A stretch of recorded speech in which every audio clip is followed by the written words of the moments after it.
MJ, tell us what's going on, what President Biden is doing on his way out the door.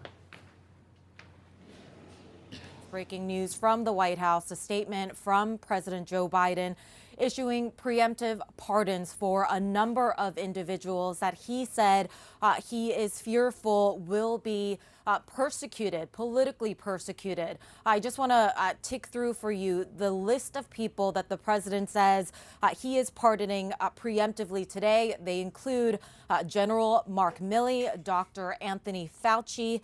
We also have members and staff of the committee that investigated the January 6th insurrection. He also said that that group would include the U.S. Capitol and D.C. Metropolitan Police officers who testified before this committee. You know, Jake, this is was a possibility that we had anticipated and that we reported was something that President Biden was considering.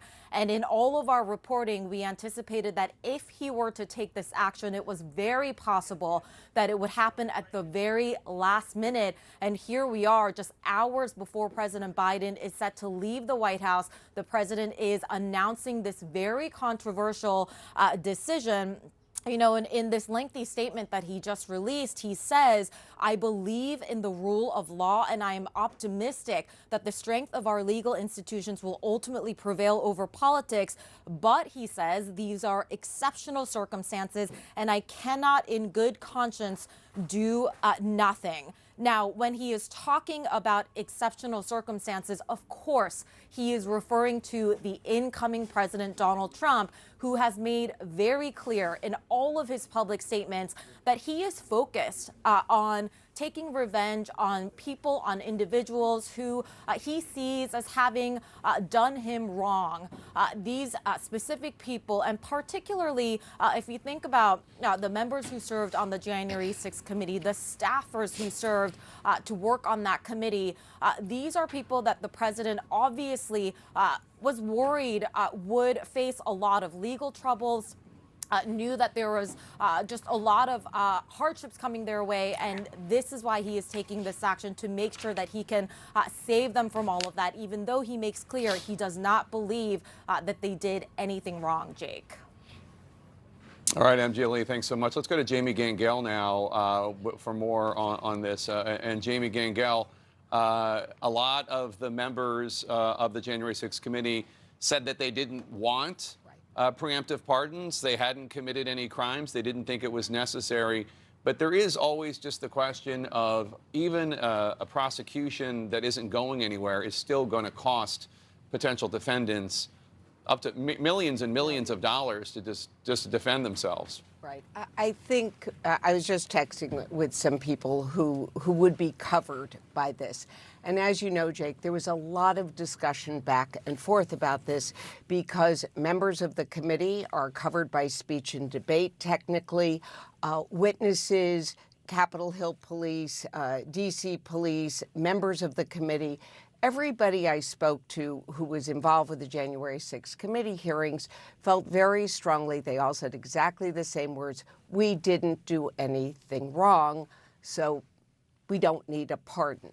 But, and this is the but, it's the extraordinary circumstances.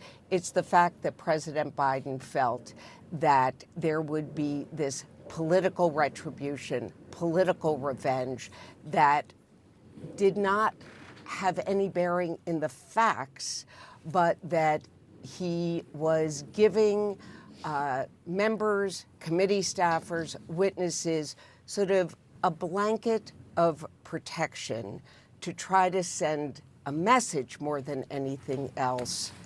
These people should not, nobody should go after these people. John King, I want to ask you about these pardons early this morning from President Biden. Well, the president and his team obviously think it is necessary. I think the result of it will be, it'd be a really interesting limousine ride and tea at the White House between President Biden, who decided this was necessary because of what he thinks about Donald Trump. So they're going to be sitting as close as we are, even closer. And this is to the very end, Biden versus Trump. Trump versus Biden. That has been the last 4 years of American life. It's been longer than that, actually, if you think about it. And so the president thinks this is necessary because of everything Donald Trump said during the campaign about retribution, about getting back at the people he thinks have been disloyal to him. Is it necessary? I'll leave that to smarter people than me. But what it does, it will continue the polarization and the fights, and it will put a burr in Donald Trump's saddle. On this issue of the pardons, you know, this day is really interesting because you have all these customs that are going to be observed, these constitutional norms, in a day of norm busting, in an era of norm busting. So even as they ride to the Capitol, we now see these pardons.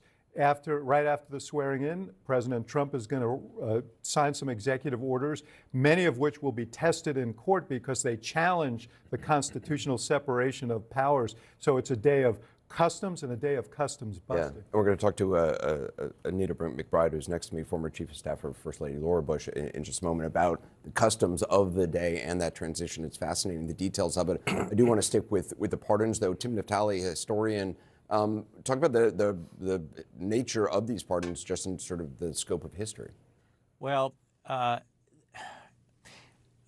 we're going to see pardons today from both sides of the story on January 6th, right?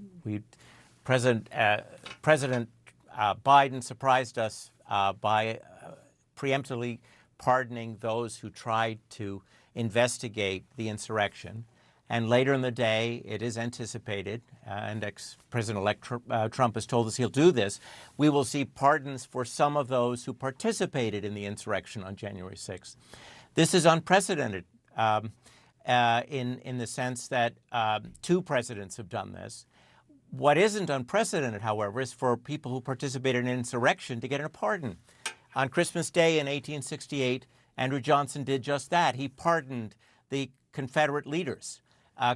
Pardon anyone who had been indicted or tried for treason. So we've done this in the past.